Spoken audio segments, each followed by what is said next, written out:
entertain you. So people, take your seats and get ready for the treat, 'cause we're ready, one, to get on with the show. Yeah, show. Now to get on with the show. Yeah. Ladies and gentlemen, the Dramatics. Look here, let me tell you something, man.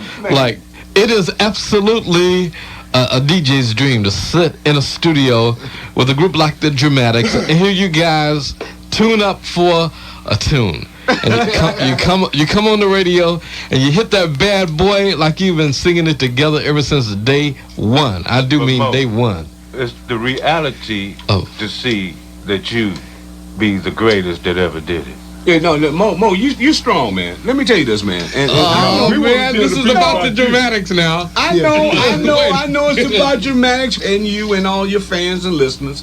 But let's just say this the way it is. You put the call out, because you know usually we come one at a time. Well, we came together tonight. Lord has blessed us to be together tonight. And for Detroit, and for all the metropolitan area, for all your listeners, we came to do it for a reason. Yes, sir. Tonight we're going to serve you with great music, not only from Dramatics, but all the songs and the artists that we love. It's going to be about the Dramatics for a long time. Man, for a long time. Hey, man, for a long time. It's going to be about the Dramatics. Well, man, it's really been a blessing, man. I swear to you, man. Thank you, Mojo. You got that mojo working. LJ Reynolds. Yeah. Yes. Well, look here, man. Tell me, it is really something to sit back, kick it out. We kick back. Yeah. Have a dream. Yeah. And it's been our dream come have a dream about going out there on that stage, entertaining, enriching the culture of the world, globe-trotting, educating. Look, it is absolutely fantastic to have a dream and to have that dream come true, and to be able to step inside of that dream and watch it come alive, so that you can forever relive those immortal words. What you see is what you get. Hey, you get off my mountain because we're coming. I want you to be my girl. Look here, let's talk about the Dramatics and how the Dramatics got started. Let's talk about the Dramatics before the D was there. When the D stood for dream and not Dramatics.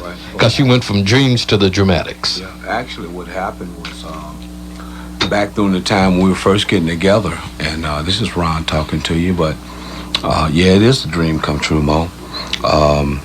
We were sitting there, and at the time, you know, we come through the era of the Motown era, when we were blessed with the talents of Temptations, Contours, Miracles, Marvin Gaye, Stevie Wonder, Diana Ross, the Marvelettes, Junior Walker, Jimmy Ruffin, all of those, man, the Four Tops.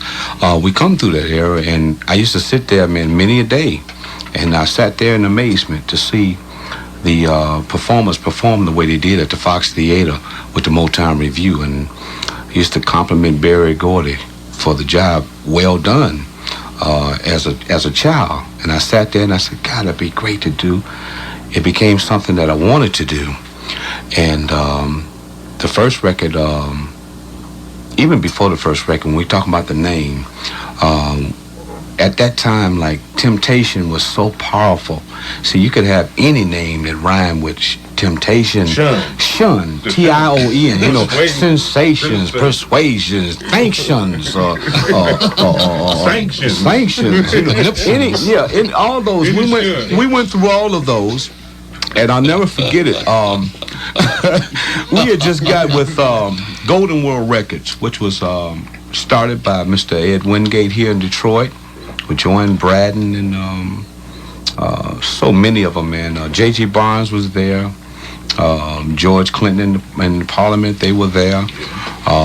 Thelma and Joyce Vincent, who became Dawn. Pat Lewis and Sweet Butter Soul, that used to back up Isaac Hayes. Fantastic Four with Sweet James. And we came up through that era, right? And so we kind of put the names in a hat. We had did a cabaret here, Mo, at a place called Mr. Kelly's. And Ed Wingate's niece, she was there. And we fired him up that night. We did it a cappella because we couldn't afford a band. So we sang a cappella. And she came to us after the show and she said, do you want to sing professionally? And that was our dream, to sing professionally. And we said, yeah. And that was a Saturday night cabaret at Mr. Kelly's. And so she said, well, I'm going to set up a meeting with my uncle, who was Ed Wingate of Golden World Records, and the proprietor of Golden World Records. And we met him Sunday, and along with Joanne Braden, and we went in there and we sang and we did what the Lord had blessed us to do. We just wanted to do it. And he looked at us, he said, I want you to get your mothers and fathers together, and we're going to meet tomorrow evening, and we're going to see if we can't put a contract together for you boys. And that's just the way, really, our dream started. We put a bunch of names in a hat, and everybody picked, and we drew, and Squirrel, best shake in the world, Larry Demps, right off of Fleming over there in Coney Gardens area, my personal friend, and I will always love you, Squirrel. He pulled the right one that day, and it came out, it said dramatics. And then we sat down, we said, well, what's the definition for dramatics? And we said it's drama with music. That means to portray it physically and vocally. Acting and rhythm. Acting and rhythm, the dramatics. And that was the beginning of the dramatics, Mo. Tell me about that first stage appearance when the sign went up on the marquee. You drove up and you saw that sign up there. You walked in backstage. You knew you were about to be called to be next, to walk out there on that stage for the first time. What was that moment like? That moment was truly a fulfilling moment. And even when they ask us, even today, about how good is it to hear the music that we've recorded over 20 years and shared with the public, it's a great feeling. It's a feeling of accomplishment. And like I would tell any young artist, even today, never let them tell you no. Because we got turned down the first time we went in and interviewed at Motown Records. And they had 70 artists on the roster at the time. And they said, well, you guys come back. And we ended up signing with Stax Records. But I'll never forget it. We had cut What You See Is What You Get. And Squirrel and myself, we had went to Cobo Hall. And James Brown was the headliner. And I think the Shy-Lights were on the show. A couple other entertainers were on the show. But James was on stage. James slid across the stage to the right. And the people said, yeah! And I looked at Squirrel, I said, man, wouldn't it be great if What You See, What You Get was a million seller for us? And then James slid back across to the left. And the people went crazy again.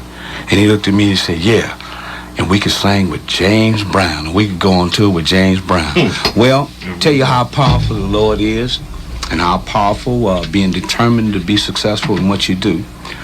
Well, that was in May 1971. Well, August 22nd of that same year, 1971, What You See Is What You Get was proclaimed a million seller. And we started working with James Brown in San Antonio, Texas.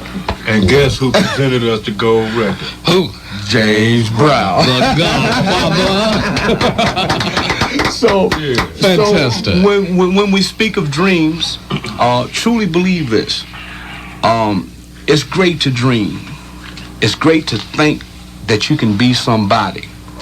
But it's most important to display yourself and put yourself in the position to be able to live a dream. A dream come true is remarkable, and it is a blessing, Mo. And as we go, we went on a hiatus from 1982 through 87, and we call it a hiatus other than breaking up because we never left one another spiritually or in a positive state for dramatics, because we always believed in ourselves. We had just got off into the business and to the industry, and everybody had kind of grown in their own ways, and there was other things that we wanted to exploit. And then we really got tired of, we were kind of frustrated in the early 80s, because we were not given our due as far as we were concerned, because we had worked very hard, and they would try to, they didn't want to pay us what we thought we were worth.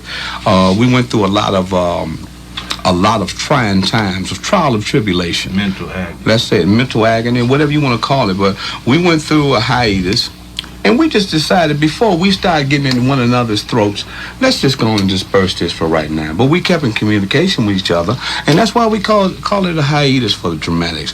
1982 to 1987. Then we got back together in 1987, and we did a reunion tour and an album that featured the single One Love Ago.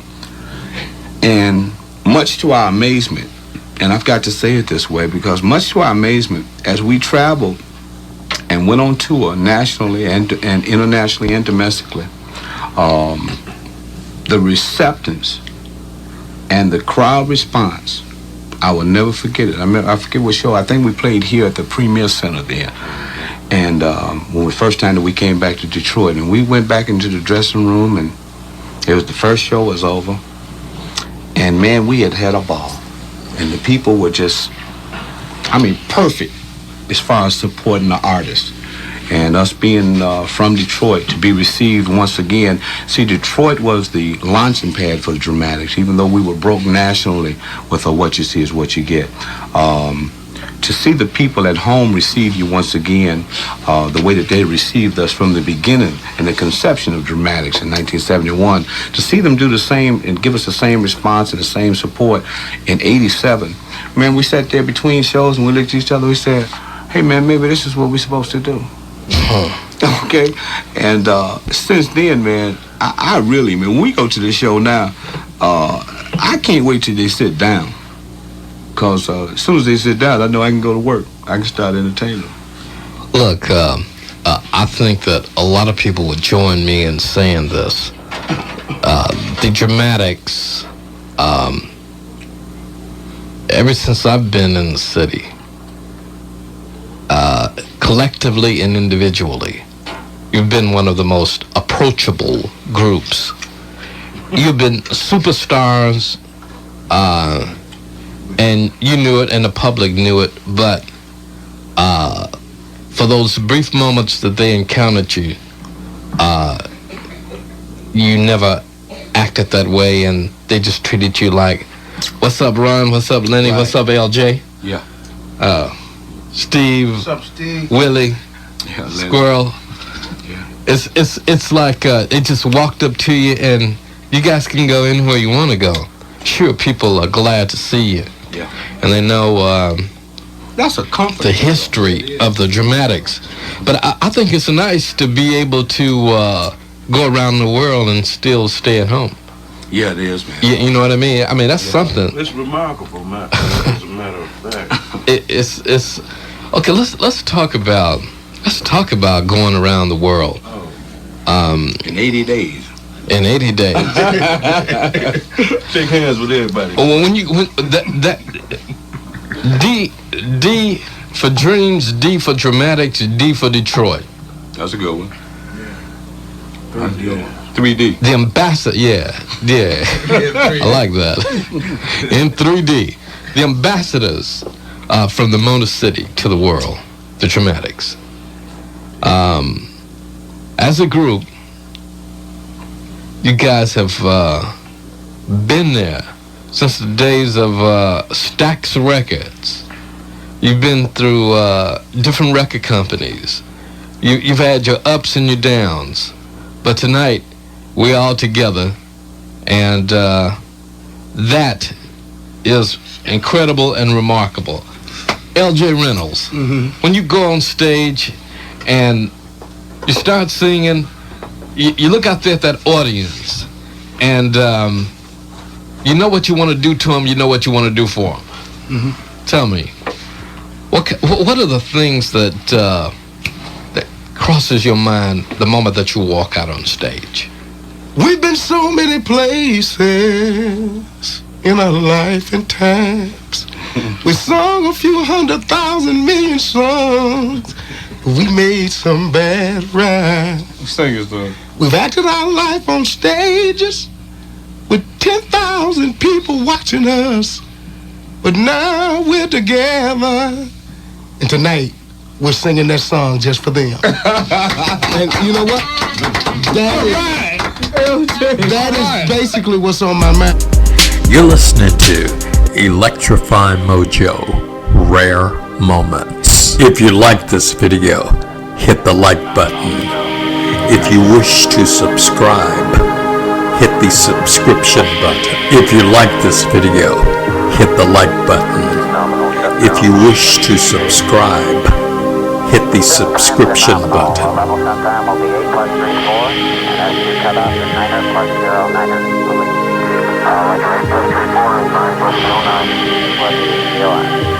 Yeah, that's 4 beta COI now. Roger, 4 beta COI.